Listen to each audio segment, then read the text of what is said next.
সবুজের পতাকায়।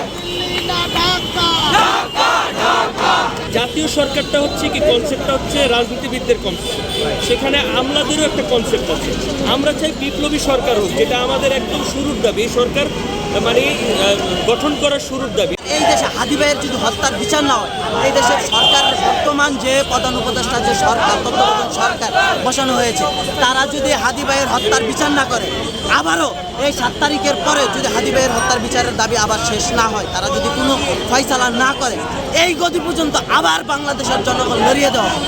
আবু সাঈদ মুগ্ধ, শেষ হয়নি যুদ্ধ, হাদি তোমায় দেখা যায়। রক্তে আগুন লেগেছে, লেগেছে লেগেছে। জুলাই কিন্তু বেঁচে নাই, জান দিয়েছে হাদি ভাই।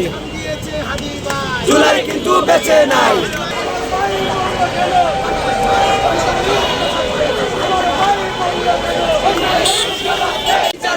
আমরা সবাই হাদি হব, যুগে যুগে লড়ে যাব, যুগে যুগে লড়ে যাব। আমরা সবাই হাদি হব, আমরা সবাই হাদি হব, যুগে যুগে লড়ে যাব। আমার ভাই কবরে, খুনি কেন বাহিরে, পুলিশ কেন বাহিরে, আমার ভাই কবরে।